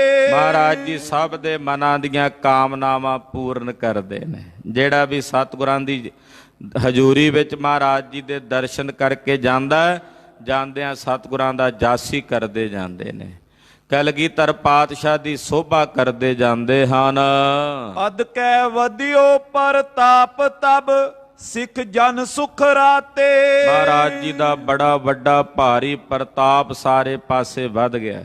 ਜਿੰਨਾ ਪ੍ਰਤਾਪ ਸਤਿਗੁਰਾਂ ਦਾ ਹੁੰਦਾ, ਸਿੱਖਾਂ ਦੇ ਮਨ ਨੂੰ ਓਨੀ ਖੁਸ਼ੀ, ਓਨਾ ਹੀ ਆਨੰਦ ਤੇ ਖੇੜਾ ਪ੍ਰਾਪਤ ਹੁੰਦਾ ਹੈ। ਗਾਵੇਂ ਢਾਡੀ ਵਾਰ ਕੋ ਜਸ ਕਹੇ ਬਨਾਈ। ਢਾਡੀ ਆਉਂਦੇ ਆ, ਉਹ ਆ ਕੇ ਸਤਿਗੁਰਾਂ ਦੇ ਚਰਨਾਂ ਵਿੱਚ ਨਾ ਢੱਡ ਵਜਾਉਂਦੇ, ਨਾਲ ਮਹਾਰਾਜ ਜੀ ਦੀ ਸਿਫਤ ਵਿੱਚ ਵਾਰਾਂ ਪੜ੍ਹਦੇ। ਸਤਿਗੁਰਾਂ ਦੇ ਯੋਧੇ ਜਿਹੜੇ ਭੰਗਾਣੀ ਦੇ ਜੰਗ 'ਚ ਲੜੇ ਨੇ, ਜਾਂ ਫਿਰ ਜਿਹੜੇ 6ਵੇਂ ਪਾਤਸ਼ਾਹ ਦੇ ਜੰਗ ਸਮੇਂ ਭਾਈ ਜਾਤੀ ਮਲਕ ਜੀ ਵਰਗੇ, ਭਾਈ ਜੇਠਾ ਜੀ ਵਰਗੇ ਸੂਰਮੇ ਲੜੇ ਨੇ, ਭੱਟ ਮਥਰਾ ਜੀ ਵਰਗੇ ਸੂਰਮੇ ਲੜੇ ਨੇ, ਉਹਨਾਂ ਦੀਆਂ ਵਾਰਾਂ ਉਹ ਬਣਾ ਬਣਾ ਕੇ ਢਾਡੀ ਮਹਾਰਾਜ ਜੀ ਦੇ ਦਰਬਾਰ ਵਿੱਚ ਗਾਉਂਦੇ ਹਨ। ਸੁਨਤ ਹੋਤ ਉਤਸ਼ਾਹ ਔਰ ਪਟ ਬੈਠੇ ਆਈ। ਹੁਣ ਜਦੋਂ ਢਾਡੀ ਯੋਧਿਆਂ ਦੀਆਂ ਵਾਰਾਂ ਗਾਉਂਦੇ ਨੇ, ਸੁਣਨ ਵਾਲੇ ਜਿਹੜੇ ਸੂਰਮੇ ਨੇ ਉਹਨਾਂ ਅੰਦਰ ਉਤਸ਼ਾਹ ਵੱਧਦਾ ਵਾਰਾਂ ਸੁਣ ਕੇ, ਵੀਰ ਅਸੀਂ ਵਾਰਾਂ ਸੁਣ ਕੇ। ਕਿਉਂਕਿ ਢਾਡੀ ਜਦੋਂ ਪੇਸ਼ਕਾਰੀ ਕਰਦੇ ਨੇ ਨਾ ਵਾਰਾਂ ਗਾ ਕੇ, ਉਸ ਵਾਰ ਦੇ ਵਿੱਚ ਜਦੋਂ ਯੋਧਿਆਂ ਦਾ ਸੁਜਸ ਗਾਉਂਦੇ ਨੇ, ਜਦੋਂ ਨਾਲ ਹੀ ਕਹਿੰਦੇ ਵਾਰਾਂ ਟੁਰੀਆਂ ਜਾਣ, ਉਸ ਵੇਲੇ ਸੁਣਨ ਵਾਲਿਆਂ ਦੇ ਹਿਰਦੇ ਉਤਸ਼ਾਹ ਨਾਲ ਭਰ ਜਾਂਦੇ ਹਨ। ਮਾਰ ਬਕਾਰਾ ਬੋ ਕਰੇ ਸਤਿਗੁਰ ਨ ਸੁਨਾਵੇਂ। ਔਰ ਉਹ ਸੁਣ ਕੇ ਇੰਨੇ ਉਤਸ਼ਾਹਤ ਹੁੰਦੇ ਨੇ ਸੂਰਮੇ, ਉਹ ਮਾਰ ਬਕਾਰਾ ਕਰਦੇ। ਕਲਗੀਧਰ ਦੇ ਦਰਬਾਰ ਵਿੱਚ ਬੈਠਿਆਂ ਕਈ ਵਾਰੀ ਬਚਨ ਕਰਦੇ ਹਨ। ਲੂਟੇ ਅਬ ਸ਼੍ਰੀ ਨਗਰ ਕੋ ਸ਼੍ਰੀ ਮੁਖ ਫੁਰਮਾਵੇਂ। ਮਹਾਰਾਜ ਜੀ ਜੇ ਆਗਿਆ ਦੇਣ, ਸੂਰਮੇ ਗੱਲਾਂ ਕਰਦੇ ਗੁਰੂ ਸਾਹਿਬ ਦੇ ਦਰਬਾਰ ਵਿੱਚ ਹੀ, ਕਹਿੰਦੇ ਜੇ ਸਤਿਗੁਰੂ ਜੀ ਆਗਿਆ ਦੇ ਦੇਣ ਨਾ ਤੇ ਜਾ ਕੇ ਸ਼੍ਰੀਨਗਰ ਲੁੱਟ ਲਿਆਈਏ। ਸ਼੍ਰੀਨਗਰ ਕਿਹੜਾ ਨਗਰ ਹੈ? ਜਿੱਥੋਂ ਦਾ ਰਾਜਾ ਫਤਿਹ ਸ਼ਾਹ ਸੀ, ਮਹਾਰਾਜ ਜੀ ਨਾਲ ਲੜਨ ਆਇਆ ਭੰਗਾਣੀ ਦੇ ਜੰਗ 'ਚ। ਕਹਿੰਦੇ ਗੁਰੂ ਸਾਹਿਬ ਹੁਕਮ ਕਰਨ ਤੇ ਜਾ ਕੇ ਸ਼੍ਰੀਨਗਰ ਤੇ ਕਬਜ਼ਾ ਕਰੀਏ, ਸ਼੍ਰੀਨਗਰ ਤੇ ਜਾ ਕੇ ਖਾਲਸੇ ਦਾ ਨਿਸ਼ਾਨ ਝੁਲਾਈਏ। ਫਤਿਹ ਸ਼ਾਹ ਕੋ ਪਕੜ ਕੇ ਪ੍ਰਭ ਚਰਨੀ ਪਾਵੇਂ। ਤੇ ਫਤਿਹ ਸ਼ਾਹ ਜਿਹੜਾ ਭੰਗਾਣੀ ਦੇ ਜੰਗ 'ਚੋਂ ਦੌੜਿਆ, ਉਹਨੂੰ ਫੜ ਕੇ ਉਹਦੀਆਂ ਮੁਸ਼ਕਾਂ ਬੰਨ੍ਹ ਕੇ ਉਹਨੂੰ ਕਲਗੀਧਰ ਦੇ ਚਰਨਾਂ ਵਿੱਚ ਲਿਆ ਕੇ ਪੇਸ਼ ਕਰੀਏ। 22 ਧਾਰ ਪਹਾੜ ਕੀ ਜੀਤੇ ਫਿਰ ਆਵੇਂ। ਫਿਰ ਇਹ ਜਿਹੜੇ 22 ਧਾਰ ਦੀਆਂ ਰਿਆਸਤਾਂ ਦੇ ਰਾਜੇ ਨੇ, ਫਿਰ ਇਹਨਾਂ ਨੂੰ ਜਿੱਤੀਏ, ਇਹਨਾਂ ਨੂੰ ਜਿੱਤ ਕੇ ਇਹਨਾਂ ਨੂੰ ਬੰਨ ਕੇ ਲਿਆ ਕੇ ਸਤਿਗੁਰਾਂ ਅੱਗੇ ਪੇਸ਼ ਕਰੀਏ। ਛੀਨੇ ਤੁਰਕਨ ਰਾਜ ਕੋ ਨੀਹਲ ਸਭ ਦੇਸ਼ਾਂ। ਪਹਾੜਾਂ ਦੇ ਨਾਲ ਜਿਹੜਾ ਥਲੜਾ ਇਲਾਕਾ ਹੈ, ਇਹ ਸਾਰਾ ਹੀ ਰਾਜ, ਇਹ ਸਾਰਾ ਹੀ ਦੇਸ਼ ਜਿੱਤ ਲਈਏ, ਇਹਦੇ ਤੇ ਖਾਲਸੇ ਦਾ ਰਾਜ ਕਾਇਮ ਕਰ ਦਈਏ। ਜਿਣ ਹੈ ਬੁਰੀਆਂ ਦਾਮਲਾ ਪੁਰ ਅਪਰ ਵਿਸ਼ੇਸ਼ਾ। ਕਹਿੰਦੇ ਆ ਨਾਲ ਬੂੜੀਆ ਨਗਰ ਹੈ, ਬੂੜੀਏ ਤੱਕ ਜਾ ਕੇ ਯਮਨਾ ਨਗਰ ਜਗਾਦਰੀ, ਇੱਥੇ ਕਬਜ਼ਾ ਕਰੀਏ। ਦੂਜਾ ਕਹਿੰਦਾ ਉਹ ਦਿੱਲੀ ਦੇ ਨੇੜੇ ਕਰਨਾਲ ਦੇ ਕੋਲ ਦਾਮਲਾ ਨਗਰ, ਜਿੱਥੋਂ ਦੇ ਉਹ ਪਠਾਨ ਸੀ ਨਾ, ਬਾਗੀ ਹੋ ਕੇ ਗਏ ਮਹਾਰਾਜ ਜੀ ਤੋਂ, ਉਹ ਨਮਕ ਹਰਾਮੀ ਹੋ ਕੇ ਗਏ ਸਨ, ਉਹਨਾਂ ਦਾ ਪਿੰਡ ਦਾਮਲਾ ਸੀ। ਕਈ ਕਹਿੰਦੇ ਮਹਾਰਾਜ ਦਾਮਲਾ ਨਾ ਲੁੱਟੀਏ ਜਾ ਕੇ, ਉਹਨਾਂ ਪਠਾਣਾਂ ਨੇ ਬੜਾ ਬਗਾਵਤ ਕੀਤੀ ਹੈ, ਲੂਣ ਹਰਾਮੀ ਕੀਤੀ ਹੈ, ਤੇ ਦਾਮਲੇ ਤੇ ਜਾ ਕੇ ਕਬਜ਼ਾ ਕਰੀਏ। ਪੁਨ ਲਾਹੌਰ ਕੋ ਲੂਟ ਕਰ ਦਿੱਲੀ ਹਮ ਜਾਵੇਂ। ਫਿਰ ਲਾਹੌਰ ਤੇ ਜਾ ਕੇ ਕਬਜ਼ਾ ਕਰੀਏ। ਲਾਹੌਰ ਤੇ ਵੇਖੋ ਕਿੰਨਾ ਉਤਸ਼ਾਹ ਸਿੰਘਾਂ ਦੇ ਅੰਦਰ ਵਧਿਆ ਹੋਇਆ ਭੰਗਾਣੀ ਦਾ ਜੰਗ ਜਿੱਤਣ ਤੋਂ ਬਾਅਦ। ਕਹਿੰਦੇ ਫਿਰ ਲਾਹੌਰ ਜਾਈਏ ਤੇ ਲਾਹੌਰ ਤੇ ਨਿਸ਼ਾਨ ਝੁਲਾ ਕੇ ਖਾਲਸੇ ਦਾ, ਫਿਰ ਦਿੱਲੀ ਦੇ ਲਾਲ ਕਿਲੇ ਤੇ ਨਿਸ਼ਾਨ ਝੁਲਾਈਏ। ਪਾਏ ਠੋਰ ਤੁਰ ਕਾਨਪੁਰ ਰਨ ਕਰ ਕਰ ਕਾਵੇਂ। ਔਰ ਜਿੱਥੇ ਜਿੱਥੇ ਵੀ ਇਹ ਤੁਰਕਾਂ ਦੇ ਨਗਰ ਨੇ, ਮਲੇਛਾਂ ਦੇ, ਇਹਨਾਂ ਉੱਤੇ ਖਾਲਸੇ ਦਾ ਰਾਜ ਕਾਇਮ ਕਰੀਏ ਔਰ ਰਣ ਦੇ ਮੈਦਾਨ ਵਿੱਚ ਇਹਨਾਂ ਨੂੰ ਮਾਰ ਘੱਤੀਏ। ਹੁਕਮ ਨਾ ਕਰੋ ਜੇ ਦੂਰ ਕੋ ਤੋ ਏਤਕ ਦੇਸ਼ਾ। ਫਿਰ ਕਹਿੰਦੇ ਸਿੱਖ ਮਹਾਰਾਜ ਜੇ ਚਲੋ ਦੂਰ ਦਾ ਆਪ ਜੇ ਹੁਕਮ ਨਹੀਂ ਕਰਦੇ ਦਿੱਲੀ ਲਾਹੌਰ ਦਾ, ਤੇ ਮਹਾਰਾਜ ਜਿਹੜਾ ਇੰਨਾ ਕੇ ਇਲਾਕਾ ਦੱਸਦੇ ਨੇ ਕਿਹੜਾ? ਹਾਂਜੀ, ਆਨੰਦਪੁਰ ਲਗ ਪਾਵਟਾ ਇੱਕ ਰਾਜ ਅਸ਼ੇਸ਼ਾ। ਕਿ ਮਹਾਰਾਜ ਇੱਥੋਂ ਪੌਂਟਾ ਸਾਹਿਬ ਤੋਂ ਲੈ ਕੇ ਆਨੰਦਪੁਰ ਸਾਹਿਬ ਤੱਕ ਦਾ ਜਿਹੜਾ ਇਲਾਕਾ ਦੇਸ਼ ਹੈ, ਇਹੀ ਕਬਜ਼ੇ 'ਚ ਕਰ ਲਈਏ। ਇਹੀ ਦੇਸ਼ ਇੱਕ ਸਿੱਧਾ ਜਿਹਾ ਪੌਂਟਾ ਸਾਹਿਬ ਤੋਂ ਆਨੰਦਪੁਰ ਸਾਹਿਬ ਤੱਕ ਦਾ ਜਿਹੜਾ ਇਲਾਕਾ ਹੈ, ਮਹਾਰਾਜ ਇਹੀ ਆਪਣਾ ਦੇਸ਼ ਸਥਾਪਿਤ ਕਰ ਲਈਏ ਜੇ ਆਪ ਜੀ ਦੀ ਆਗਿਆ ਹੋਵੇ। ਠਕਰਾਈ ਇਨ ਬੀਚ ਜੇ ਸਭ ਮਾਰ ਨਿਕਾਰੇ। ਆਨੰਦਪੁਰ ਸਾਹਿਬ ਤੱਕ ਪੌਂਟਾ ਸਾਹਿਬ ਤੋਂ ਲੈ ਕੇ ਵਿਚਕਾਰ ਜਿਨ੍ਹਾਂ ਦੀ ਠਕਰਾਈ ਚੌਧਰੀ ਪੁਣਾ ਹੈ, ਉਹਨਾਂ ਨੂੰ ਮਾਰ ਕੇ ਆਪਣੇ ਜ਼ੇਰ ਅਧੀਨ ਕਰੀਏ। ਸੁਖ ਸੋ ਆਵਨ ਜਾਨ ਹੋਏ ਨਿਜ ਦੇਸ਼ ਮਜਾਰੇ। ਇਹ ਫਿਰ ਆਪਣਾ ਦੇਸ਼ ਹੋਵੇਗਾ। ਮਰਜ਼ੀ ਨਾਲ ਕਦੇ ਪੌਂਟਾ ਸਾਹਿਬ ਤੋਂ ਆਨੰਦਪੁਰ ਸਾਹਿਬ ਜਾਇਆ ਕਰਾਂਗੇ, ਕਦੇ ਆਨੰਦਪੁਰ ਸਾਹਿਬ ਤੋਂ ਪੌਂਟਾ ਸਾਹਿਬ ਆ ਜਾਇਆ ਕਰਾਂਗੇ। ਮਹਾਰਾਜ ਏਦਾਂ ਯੋਧੇ ਆਪਣੀ ਬਿਰਤੀ ਪ੍ਰਗਟ ਕਰ ਰਹੇ ਨੇ। ਪ੍ਰਭ ਜੀ ਦੀਜੇ ਹੁਕਮ ਕੋ ਉਮੜੇ ਦਲ ਸਾਰਾ। ਮਹਾਰਾਜ ਹੁਕਮ ਕਰੋ, ਫੌਜਾਂ ਤਿਆਰ ਨੇ, ਕਮਰ ਕੱਸੇ ਕੀਤੇ ਹੋਏ ਨੇ, ਬਸ ਆਪ ਜੀ ਦਾ ਇਸ਼ਾਰਾ ਚਾਹੀਦਾ ਹੈ। ਫਤਿਹ ਕਰੇ ਜਬ ਬਜੇਗੋ ਰਣਜੀਤ ਨਗਾਰਾ। ਮਹਾਰਾਜ ਜਦੋਂ ਰਣਜੀਤ ਨਗਾਰਾ ਵੱਜੇਗਾ, ਆਪ ਜੀ ਦਾ ਖਾਲਸਾ ਜੰਗ ਦੇ ਮੈਦਾਨ 'ਚ ਫਤਿਹ ਪਾਵੇਗਾ। ਸੂਰ ਚਲਾਕਨ ਬਾਕ ਕੋ ਸੁਨ ਪ੍ਰਭ ਦੇ ਤੀਰਾ। ਸੂਰਮਿਆਂ ਦੇ ਇਹ ਬੋਲ ਸੁਣ ਕੇ ਨਾ, ਸੂਰਮਿਆਂ ਦੇ ਚਤਰਾਈਆਂ ਦੇ ਵਾਕਾਂ ਨੂੰ ਸੁਣ ਕੇ ਮਹਾਰਾਜ ਉਹਨਾਂ ਨੂੰ ਧੀਰਜ ਦਿੰਦਿਆਂ ਕਹਿੰਦੇ ਹਨ, ਪਿੱਖੋ ਖੇਲ ਕਰ ਤਾਰ ਕੇ ਠਹਿਰੋ ਬਰ ਬੀਰਾ। ਮਹਾਰਾਜ ਜੀ ਕਹਿੰਦੇ ਉਹ ਯੋਧਿਓ ਸੂਰਮਿਓ, ਕਰਤਾਰ ਦੇ ਹਾਲੇ ਰੰਗ ਵੇਖੋ, ਕਰਤਾਰ ਦੀਆਂ ਖੇਡਾਂ ਵੇਖੋ, ਹਾਲੇ ਕੀ ਹੁੰਦਾ। ਨੈ ਤਾਰੋ ਬੋ ਸ਼ੀਗਰਤਾ ਅਸਕੇਤ ਰਜਾਈ। ਕਾਲੀ ਨਾ ਕਰੋ, ਹਾਲੇ ਅਕਾਲ ਪੁਰਖ ਦੀ ਰਜਾ ਵੇਖੋ, ਪਰਮੇਸ਼ਰ ਦਾ ਹੁਕਮ ਵੇਖੋ। ਜਿਉਂ ਜਿਉਂ ਹੋਏ ਤਿਉਂ ਤਿਉਂ ਕਰੋ ਸਿਮਰੋ ਸੁਖਦਾਈ। ਜਿਵੇਂ ਜਿਵੇਂ ਹੋਵੇਗਾ ਅਕਾਲ ਪੁਰਖ ਦਾ ਹੁਕਮ, ਰਜਾ ਹੋਵੇਗੀ, ਤਿਵੇਂ ਤਿਵੇਂ ਕਰੋ। ਇਸ ਕਰਕੇ ਜਿਵੇਂ ਜਿਵੇਂ ਉਹ ਕਰੇਗਾ, ਤਿਵੇਂ ਤਿਵੇਂ ਹੋਵੇਗਾ, ਉਸ ਦਾ ਸਿਮਰਨ ਕਰੋ। ਕਹਾਂ ਬਾਤ ਇਸ ਦੇਸ਼ ਕੀ ਜੋ ਚਾਹਤ ਲੀਨਾ। ਮਹਾਰਾਜ ਜੀ ਕਹਿੰਦੇ ਆ ਛੋਟਾ ਜਿਹਾ ਦੇਸ਼ ਲੈਣ ਦੀ ਤੁਸੀਂ ਗੱਲ ਕਰਦੇ ਹੋ, ਵੀ ਆ ਪੌਂਟਾ ਸਾਹਿਬ ਤੋਂ ਆਨੰਦਪੁਰ ਸਾਹਿਬ ਤੱਕ, ਜਾਂ ਦਿੱਲੀ ਤੱਕ, ਜਾਂ ਲਾਹੌਰ ਤੱਕ। ਧਰਾ ਰਾਜ ਲੈ ਦੇਹੋ ਭੋਗੋ ਸੁਖ ਪੀਨਾ। ਮੇਰੇ ਸਿੱਖੋ, ਮੈਂ ਤੁਹਾਨੂੰ ਇਹ ਸਾਰੀ ਧਰਤੀ ਦਾ ਰਾਜ ਲੈ ਕੇ ਦੇਣਾ, ਤੁਸੀਂ ਸੁਖ ਪ੍ਰਾਪਤ ਕਰਨਾ ਹੈ। ਇਹ ਛੋਟੇ ਜਿਹੇ ਰਾਜ ਨੂੰ ਨਹੀਂ, ਸਾਰੀ ਧਰਤੀ ਦਾ ਤੁਹਾਨੂੰ ਰਾਜ ਦੇਣਾ ਖਾਲਸੇ ਨੂੰ। ਅੰਨੇ ਅੰਨੇ ਦੀ ਪਾਤਸ਼ਾਹੀ, ਜਿੱਥੇ ਘੋੜਾ ਲੈ ਕੇ ਖਲੋ ਜਾਓਗੇ ਉੱਥੇ ਤੁਹਾਡੀ ਬਾਦਸ਼ਾਹੀ ਹੋਵੇਗੀ, ਉੱਥੇ ਦੇ ਤੁਸੀਂ ਮਾਲਕ ਹੋਵੋਗੇ।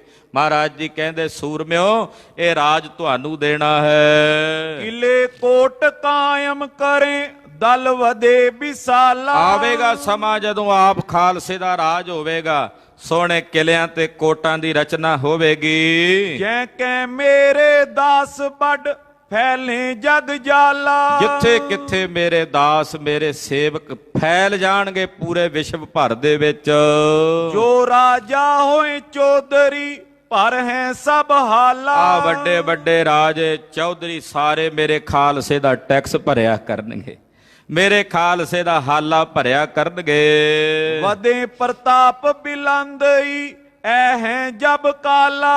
ਖਾਲਸਾ ਜੀ ਜਦੋਂ ਸਮਾਂ ਆਵੇਗਾ ਉਸ ਵਕਤ ਤੁਹਾਡਾ ਇਹ ਸਾਰਾ ਪ੍ਰਤਾਪ ਵੱਧ ਜਾਵੇਗਾ, ਦੂਰ ਤੱਕ ਫੈਲੇਗਾ। ਸਾਚੇ ਸਾਹਿਬ ਕੇ ਤੁਮੇ ਦੇਹੋਂ ਲੜ ਲਾਏ। ਮੈਂ ਤੁਹਾਨੂੰ ਸੱਚੇ ਪਾਤਸ਼ਾਹ ਦੇ ਸੱਚੇ ਸਾਹਿਬ ਦੇ ਲੜ ਲਾ ਦੇਣਾ ਖਾਲਸਾ ਜੀ। ਸੱਚੇ ਸਾਹਿਬ ਦੇ ਲੜ ਲਾ ਕੇ ਸदैवी ਕਾਲ ਲਈ ਅਮਰ ਕਰ ਦੇਣਾ। ਸਦਾ ਸਹਾਇਕ ਹੋਏਂਗੇ ਸਿਮਰੋ ਸਚ ਨਾਏ। ਔਰ ਉਹ ਸੱਚੇ ਸਾਹਿਬ ਜੀ ਸਦਾ ਹੀ ਤੁਹਾਡੇ ਸਹਾਇਕ ਹੋਣਗੇ।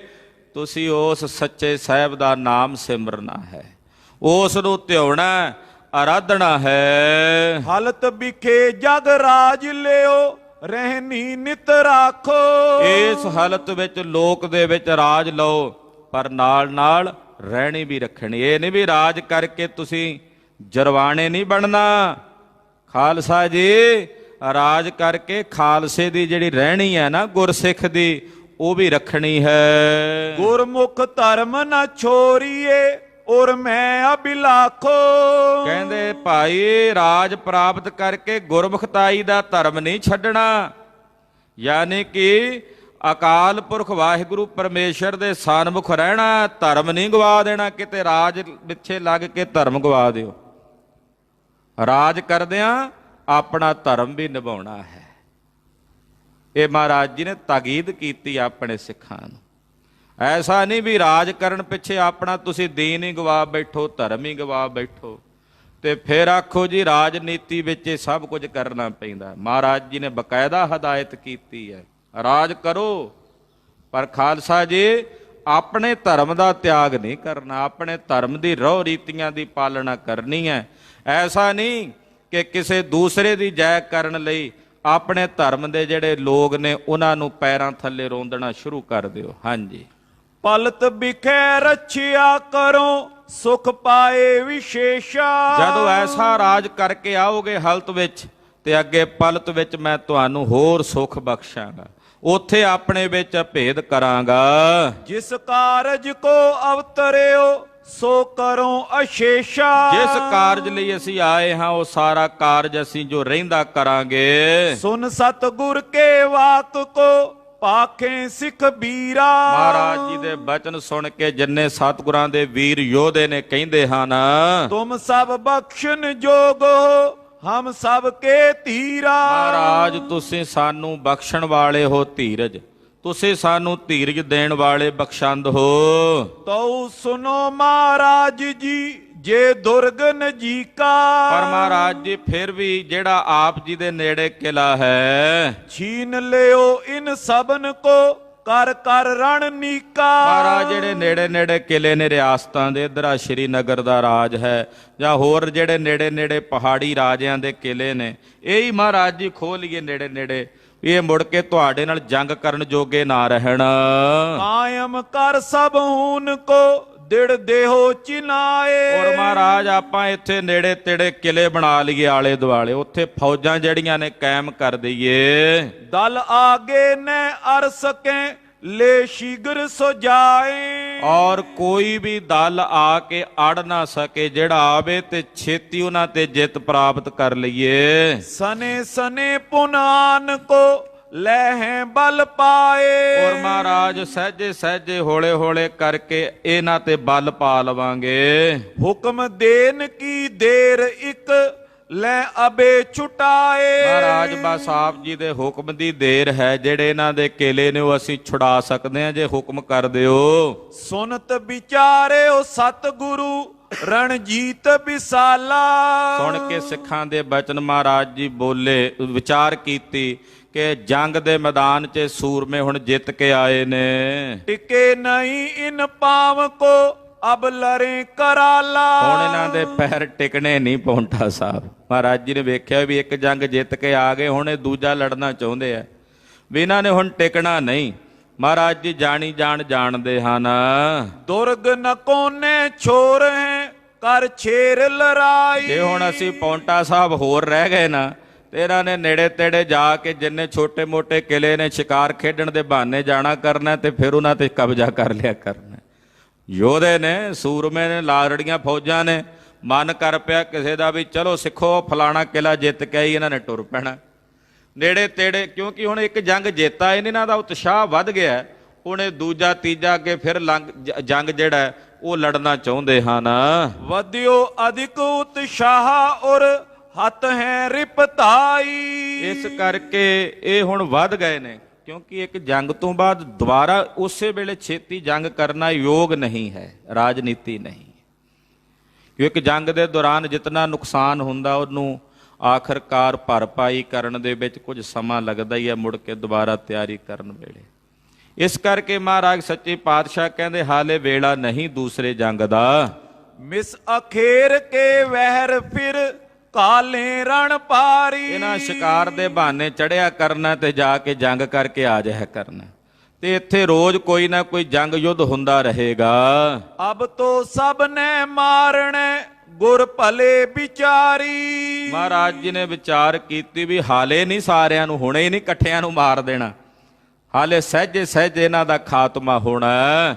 ਚਲੇ ਆਨੰਦਪੁਰ ਆਪਨੇ ਹੋਏ ਹੈ ਤੈ ਸ਼ਾਂਤੀ। ਮਹਾਰਾਜ ਜੀ ਕਹਿੰਦੇ ਹੁਣ ਆਨੰਦਪੁਰ ਸਾਹਿਬ ਵਾਪਸ ਚੱਲੀਏ ਤਾਂ ਜੋ ਉੱਥੇ ਕੁਝ ਸਮੇਂ ਲਈ ਸ਼ਾਂਤੀ ਨਾਲ ਰਹੀਏ। ਕੁਝ ਸਮੇਂ ਲਈ ਸ਼ਾਂਤੀ ਨਾਲ ਉੱਥੇ ਤਾਂ ਹੀ ਇਹ ਸ਼ਾਂਤ ਹੋਣਗੇ ਸੂਰਮੇ, ਜਦੋਂ ਆਨੰਦਪੁਰ ਸਾਹਿਬ ਜਾਣਗੇ। ਇੱਥੇ ਤਾਂ ਇਹਨਾਂ ਨੇ ਕਚੀਚੀਆਂ ਹੀ ਵੱਟੀ ਜਾਣੀਆਂ ਪਹਾੜੀਆਂ ਨੂੰ ਵੇਖ ਵੇਖ ਕੇ ਵੀ ਆਹ ਪਿੰਡ ਦੇ ਪਹਾੜੀਏ ਵੀ ਆਏ ਸੀ ਚੜ੍ਹ ਕੇ। ਹੁਣ ਪਤਾ ਤਾਂ ਲੱਗ ਹੀ ਜਾਣਾ ਸੀ ਨਾ ਸੂਰਮਿਆਂ ਨੂੰ ਵੀ ਆਹ ਪਿੰਡ ਦੇ ਪਹਾੜੀਏ ਵੀ ਫਤਿਹ ਸ਼ਾਹ ਦੀ ਮਦਦ ਲਈ ਆਏ ਸੀ, ਆਹ ਪਿੰਡ ਦੇ ਵੀ ਆਏ ਸੀ। ਇਹਨਾਂ ਕਚੀਚੀਆਂ ਵੱਟ ਕੇ ਪਈ ਜਾਣਾ, ਕਦੇ ਕਿਹੜੇ ਤੇ ਕਦੇ ਕਿਹਦੇ ਤੇ। ਕਹਿੰਦੇ ਜਦੋਂ ਕਿਤੇ ਵਿਰੋਧ ਬਣ ਜਾਏ ਫਿਰ ਸਿਆਣਪ ਇਹ ਹੁੰਦੀ ਆ ਵੀ ਉੱਥੋਂ ਜਗ੍ਹਾ ਛੱਡ ਕੇ ਕਿਤੇ ਹੋਰ ਚਲੇ ਜਾਓ। ਹਾਂਜੀ। ਲੱਗਿਓ ਬੈਰ ਇਸ ਦੇਸ਼ ਮੈਂ ਪੇ ਬਿਰੰਦ ਅਰਾਤੀ। ਇੱਥੇ ਹੁਣ ਵੈਰ ਪੈ ਗਿਆ ਇੱਕ ਪ੍ਰਕਾਰ ਦਾ ਪਹਾੜੀਆਂ ਨਾਲ, ਤੇ ਇੱਥੇ ਬਹੁਤ ਸਾਰੇ ਦੁਸ਼ਮਣ ਨੇੜੇ ਤੇੜੇ ਨਗਰਾਂ ਵਿੱਚ। ਚਲੋ ਜੇ ਸਿੱਖ ਪਹਿਲ ਨਾ ਕਰਨਗੇ ਉਹ ਕਰ ਜਿਆ ਕਰਨਗੇ, ਜਿਨ੍ਹਾਂ ਦੇ ਭਾਈ ਬੰਧੂ ਮਰੇ ਨੇ ਜੰਗ ਦੇ ਮੈਦਾਨ 'ਚ ਉਹ ਰੜਕ ਕੱਢਣਗੇ, ਫਿਰ ਲੜਾਈ ਹੋਵੇਗੀ। ਤਬ ਸਭ ਸੋ ਪਟਨ ਸੋ ਪਨਿਓ ਔਰ ਧੀਰਜ ਧਾਰੋ। ਮਹਾਰਾਜ ਜੀ ਕਹਿੰਦੇ ਹੁਣ ਇੱਥੇ ਬਹੁਤਾ ਸਮਾਂ ਰਹਿਣਾ ਉਚਿਤ ਨਹੀਂ, ਹੁਣ ਆਨੰਦਪੁਰ ਸਾਹਿਬ ਜਾਣਾ ਠੀਕ ਹੈ। ਇਹ ਵਿਚਾਰ ਕਰਕੇ ਕਲਗੀਧਰ ਜੀ ਨੇ ਆਪਣੇ ਸੂਰਮਿਆਂ ਨੂੰ ਬਚਨ ਕਿਹਾ, ਚਲੋ ਆਨੰਦਪੁਰ ਆਨੰਦ ਧਰ ਨਿਜ ਨਗਰ ਸੰਭਾਰੋ। ਮਹਾਰਾਜ ਜੀ ਕਹਿੰਦੇ ਚਲੋ ਸਿੱਖੋ ਯੋਧਿਓ ਵਾਪਸ ਆਨੰਦਪੁਰ ਸਾਹਿਬ ਚੱਲੀਏ ਔਰ ਚੱਲ ਕੇ ਆਪਣੇ ਨਗਰ ਦੀ ਸੰਭਾਲ ਕਰੀਏ। ਤਿਤਈ ਦਿਸ਼ ਜੀਤੋ ਪ੍ਰਥਮ ਅਰ ਗੁਰ ਦਰਬਾਰਾ। ਪਹਿਲਾਂ ਆਨੰਦਪੁਰ ਸਾਹਿਬ ਦੇ ਪਾਸੇ ਦੇ ਜੰਗ ਕਰਕੇ ਉਧਰ ਦਾ ਇਲਾਕਾ ਹੀ ਜਿੱਤੋ, ਫਿਰ ਨਾਲੇ ਉੱਥੇ ਨੌਵੇਂ ਪਾਤਸ਼ਾਹ ਦਾ ਦਰਬਾਰ ਹੈ, ਚੱਲ ਕੇ ਉਹਦੀ ਸੇਵਾ ਸੰਭਾਲ ਕਰੀਏ। ਕਿਉਂਕਿ 4 ਸਾਲ ਤੋਂ ਵੀ ਵੱਧ ਸਮਾਂ ਮਹਾਰਾਜ ਜੀ ਪੌਂਟਾ ਸਾਹਿਬ ਰਹੇ ਆਨੰਦਪੁਰ ਸਾਹਿਬ ਤੋਂ ਆ ਕੇ। ਕਹਿੰਦੇ ਕਾਫੀ ਅਰਸਾ ਇੱਥੇ ਬੀਤ ਗਿਆ, ਹੁਣ ਚੱਲ ਕੇ ਗੁਰੂ ਦਰਬਾਰ ਦੀ ਸੰਭਾਲ ਕਰੀਏ। ਕਰੇ ਨਮੋ ਗਮਨੇ ਅਬੇ ਇਹ ਭਲੀ ਵਿਚਾਰਾ। ਔਰ ਚੱਲ ਕੇ ਉੱਥੇ ਪਹੁੰਚ ਕੇ ਆਪਣੀ ਗਮਤਾ ਕਰੀਏ, ਪਹੁੰਚ ਕਰੀਏ, ਇਹੀ ਭਲੀ ਵਿਚਾਰ ਹੈ। ਸ਼੍ਰੀ ਮੁਖ ਤੇ ਸਮਝਾਏ ਕਰ ਬਹੁ ਵੀਰ ਹਟਾਏ। ਇਦਾਂ ਸਾਰੇ ਸੂਰਮਿਆਂ ਨੂੰ ਮਹਾਰਾਜ ਜੀ ਨੇ ਸਮਝਾ ਕੇ ਯੋਧਿਆਂ ਨੂੰ ਜੰਗ ਵਾਲੇ ਪਾਸਿਓਂ ਇਸ ਪਾਸਿਓਂ ਲੜਨ ਤੋਂ ਹਟਾਇਆ। ਹੁਕਮ ਦਿਓ ਤਿਆਰੀ ਕਰੋ ਰਣਜੀਤ ਬਜਾਏ। ਮਹਾਰਾਜ ਜੀ ਨੇ ਹੁਕਮ ਕੀਤਾ ਤਿਆਰੀ ਕਰੋ, ਰਣਜੀਤ ਨਗਾਰੇ ਤੇ ਚੋਭਾਂ ਮਾਰੋ, ਚਾਲੇ ਮਾਰਨੇ ਹਨ। ਉਸ਼ਟਰ ਆਨੋ ਸੈਂਕਰੇ ਸਭ ਦਲੇ ਸਮਾਜਾ। ਊਂਠ ਲੈ ਆਓ ਜਿਹਦੇ ਤੇ ਸਾਰਾ ਰਾਜ ਸਾਜ ਜਿਹੜਾ ਉਹ ਲੱਦਿਆ ਜਾ ਸਕੇ। ਕਹੋ ਬਿਗਾਰੀ ਗ੍ਰਾਮ ਨਰ ਜਹ ਨੇ ਭਾਜਾ। ਪਿੰਡਾਂ ਦੇ ਵਿੱਚੋਂ ਜਿਹੜੇ ਕਾਮੇ ਲੋਕ ਨੇ ਉਹ ਲੈ ਆਓ, ਤਾਂ ਜੋ ਉਹਨਾਂ ਦੇ, ਕਿਉਂਕਿ ਪੰਡਾਂ ਭਰ ਕੇ ਚਕਾ ਕੇ ਉਹਨਾਂ ਨੂੰ ਨਾਲ ਲੈ ਕੇ ਟੋਰਨਾ, ਉਹ ਮਜ਼ਦੂਰ ਵਗੈਰਾ ਉਹ ਵੀ ਲੈ ਆਓ। ਸੁਨ ਸਤਿਗੁਰ ਕੇ ਹੁਕਮ ਕੋ ਚੜ ਕਰ ਅਸਵਾਰਾ। ਮਹਾਰਾਜ ਜੀ ਦਾ ਹੁਕਮ ਸੁਣ ਕੇ ਘੋੜਸਵਾਰ ਚੜ ਕੇ ਗਿਆ। ਗ੍ਰਾਮ ਅਨੇਕਨ ਕੇ ਗਏ ਨਰ ਆਨ ਹਜ਼ਾਰਾ। ਕਈ ਪਿੰਡਾਂ ਦੇ ਕਈ ਲੋਕ ਇਕੱਠੇ ਕਰਕੇ ਲਿਆਂਦੇ। ਗੁਰੂ ਘਰ ਦੇ ਸੇਵਕ ਸਿੱਖ ਵੀ ਬਹੁਤ ਸਨ, ਉਹਨਾਂ ਨੂੰ ਸੇਵਾ ਵਾਸਤੇ ਲਿਆਂਦਾ ਕਿ ਜਿਹੜਾ ਗੁਰੂ ਘਰ ਦਾ ਰਾਜ ਸਾਜ ਆ ਉਹ ਸਾਰਾ ਸੰਭਾਲ ਕੇ ਟੋਰਨਾ ਹੈ। ਬੰਦੇ ਭਾਰ ਸਮਾਜ ਕੇ ਸਿਰ ਦੇ ਉਚਵਾਏ। ਬਹੁਤ ਸਾਰਾ ਰਾਜ ਸਾਜ ਉਹਦੀਆਂ ਪੰਡਾਂ ਬੰਨ ਕੇ, ਕਿਉਂਕਿ ਗੱਡੇ ਇੰਨੇ ਨਹੀਂ ਸਨ ਵੀ ਸਾਰਾ ਕੁਝ ਉਹਦੇ ਤੇ ਲੱਦਿਆ ਜਾ ਸਕਦਾ। ਕਈ ਪੰਡਾਂ ਜਿਹੜੀਆਂ ਨੇ ਬੰਦਿਆਂ ਨੇ ਸਿਰਾਂ ਤੇ ਚੁੱਕੀਆਂ ਹਨ। ਗਮਨਿਓ ਪ੍ਰਥਮ ਬਈਰ ਸਭ ਉਸ਼ਟਰ ਲਦਵਾਏ। ਊਠ ਗੜਬੈਲਾਂ ਰਥਾਂ ਦੇ ਉੱਤੇ ਸਮਾਨ ਲਦਾ ਕੇ ਪਹਿਲਾਂ ਵਹੀਰ ਅੱਗੇ ਟੋਰ ਦਿੱਤਾ ਸਤਿਗੁਰੂ ਜੀ ਨੇ। ਸ਼ਮਿਆਨੇ ਤੰਬੂ ਕਨੇ ਗਨ ਫਰਸ਼ ਵਿਸਾਲੇ। ਸ਼ਮਿਆਨੇ ਤੰਬੂ ਗਲੀਚੇ, ਬਹੁਤ ਵੱਡਾ, ਹੁਣ ਕਿੰਨਾ ਰਾਜ ਸਾਜ ਹੁੰਦਾ ਗੁਰੂ ਘਰਾਂ ਦਾ, ਵੱਡੇ ਵੱਡੇ ਭਾਂਡੇ ਬਰਟੋਏ, ਉਹ ਸਾਰਾ ਰਾਜ ਸਾਜ ਲੱਦ ਕੇ ਪਹਿਲਾਂ ਅੱਗੇ ਟੋਰ ਦਿੱਤਾ। ਖੱਚਰ ਪਰਲਾਦੇ ਅਧਿਕ ਤਨ ਕੋਸ਼ ਮਾਨਾ। ਬਹੁਤ ਸਾਰਾ ਖਜ਼ਾਨਾ ਜਿਹੜਾ ਮਹਾਰਾਜ ਜੀ ਦਾ ਉਹ ਖਚਰਾਂ ਦੇ ਉੱਤੇ ਲੱਦਿਆ ਹੈ। ਬੱਦੇ ਭਾਰ ਸੰਭਾਰ ਕੇ ਜੇ ਵਸਤੂ ਨਾਨਾ। ਹੋਰ ਜਿੰਨੀਆਂ ਨਾਨਾ ਪ੍ਰਕਾਰ ਦੀਆਂ ਵਸਤੂਆਂ ਨੇ ਉਹਨਾਂ ਦੀਆਂ ਪੰਡਾਂ ਬੰਨੀਆਂ ਹਨ। ਭਾਰ ਉਚਾਵਨ ਹਾਰ ਜੇ ਸਭ ਚਲੇ ਹਜ਼ਾਰੇ। ਜਿਹੜਾ ਉਹ ਭਾਰ ਚੁੱਕਣ ਵਾਲੇ ਮਜ਼ਦੂਰ ਵਗੈਰਾ ਸਨ ਉਹ ਆਏ, ਉਹਨਾਂ ਨੂੰ ਚਕਾ ਕੇ ਟੋਰਿਆ। ਆਗੇ ਪਾਛੇ ਸੋ ਭੱਟ ਗਨ ਗਮਨੇ ਰਖਵਾਰੇ। ਅੱਗੇ ਪਿੱਛੇ ਸੂਰਮੇ ਸਾਵਧਾਨੀ ਨਾਲ ਚੱਲੇ ਨੇ, ਕਿਉਂਕਿ ਰਾਜ ਸਾਜ ਗੁਰੂ ਘਰ ਦਾ ਜਾ ਰਿਹਾ, ਕੋਈ ਲੁਟੇਰਾ ਨਾ ਆ ਜਾਏ। ਇਸ ਕਰਕੇ ਸੂਰਮੇ ਤਕੜਾਈ ਨਾਲ ਸਾਵਧਾਨੀ ਨਾਲ ਪਹਿਰਾ ਦਿੰਦਿਆਂ ਜਾ ਰਹੇ ਨੇ। ਸਨੇ ਸਨੇ ਵਥ ਸਕਲ ਕੋ ਸੰਭਾਰ ਲਦਾਈ। ਸਾਰਾ ਰਾਜ ਸਾਜ ਸੰਭਾਲ ਕੇ ਲਦਾ ਕੇ ਟੋਰ ਰਹੇ ਨੇ ਜਿਹੜੇ ਗੁਰੂ ਘਰ ਦੇ ਜ਼ਿੰਮੇਵਾਰ ਸੇਵਕ ਨੇ। ਮਾਰਗ ਮੈਂ ਬੋ ਬਿਦ ਚੱਲ ਪਰੇ ਹੇਰੇ ਸਮੁਦਾਈ। ਏਦਾਂ ਰਸਤੇ ਦੇ ਵਿੱਚ ਚੱਲ ਪਏ ਨੇ। ਉਹ ਰਸਤੇ ਦੇ ਵਿੱਚ ਦੂਰ ਤੱਕ ਕਹਿੰਦੇ ਕਤਾਰ ਲੱਗ ਗਈ ਹੈ। ਗੁਰੂ ਘਰ ਦਾ ਮਾਲ ਡੰਗਰ ਵੀ ਹੈ, ਪਸ਼ੂ ਵੀ ਨੇ ਦੁੱਧ ਵਾਲੇ, ਹੋਰ ਜਿਹੜੇ ਮਹਾਰਾਜ ਜੀ ਦੇ ਪਸ਼ੂ ਧਨ ਹੈ ਉਹ ਸਾਰਾ ਨਾਲ ਚੱਲ ਪਿਆ। ਔਰ ਕਲਗੀਧਰ ਪਾਤਸ਼ਾਹ ਜੀ ਮਹਾਰਾਜ, ਜਿਵੇਂ 10ਵੇਂ ਪਾਤਸ਼ਾਹ ਨੇ ਆਪ ਲਿਖਿਆ ਆਪਣੀ ਬਾਣੀ 'ਚ, ਜੁਧ ਜੀਤ ਆਏ ਜਬੈ ਟਿਕੇ ਨ ਤਿਨਪੁਰ ਪਾਮ, ਕਹਾ ਲੂਰ ਮੈਂ ਬਾਂਧਿਓ ਆਨ ਆਨੰਦਪੁਰ ਗਾਮ। ਇਹ ਬਚਨ ਗੁਰੂ ਕਲਗੀਆਂ ਵਾਲੇ ਪਾਤਸ਼ਾਹ ਨੇ ਆਪਣੀ ਕਲਮ ਨਾਲ ਲਿਖੇ ਨੇ ਵੀ ਜਦੋਂ ਅਸੀਂ ਭੰਗਾਣੀ ਦਾ ਜੰਗ ਜਿੱਤ ਕੇ ਆਏ, ਫਿਰ ਪੌਂਟਾ ਸਾਹਿਬ ਸਾਡੇ ਪੈਰ ਨਹੀਂ ਟਿਕੇ। ਉੱਥੋਂ ਅਸੀਂ ਕਹਿਲੂਰ ਵਿੱਚ ਆ ਕੇ ਦੁਬਾਰਾ ਆਨੰਦਪੁਰ ਸਾਹਿਬ ਦੀ ਸੰਭਾਲ ਕੀਤੀ। ਪਾਤਸ਼ਾਹ ਜਿਵੇਂ ਆਨੰਦਪੁਰ ਸਾਹਿਬ ਵੱਲ ਆ ਰਹੇ ਨੇ, ਪਰ ਰਸਤੇ ਵਿੱਚ ਕਈਆਂ ਤੇ ਤਰਸ ਕਰਦਿਆਂ ਆ ਰਹੇ ਨੇ, ਕਿਰਪਾ ਕਰਦਿਆਂ ਆ ਰਹੇ ਨੇ। ਉਹ ਕਥਾ ਆਪ ਜੀ ਅਗਲਿਆਂ ਪ੍ਰਸੰਗਾਂ ਵਿੱਚ ਸਮੇਂ ਨਾਲ ਸਰਵਣ ਕਰੋਗੇ। ਗੁਰੂ ਗਰੀਬ ਨਵਾਜ ਸਾਹਿਬ ਜੀ ਦਾ ਪਵਿੱਤਰ ਇਤਿਹਾਸ ਕਥਨ ਕਰਦਿਆਂ ਹੋਈਆਂ ਭੁੱਲਾਂ ਚੁੱਕਾਂ ਦੀ ਖਿਮਾ। ਵਾਹਿਗੁਰੂ ਵਾਹਿਗੁਰੂ ਵਾਹਿਗੁਰੂ ਵਾਹਿਗੁਰੂ।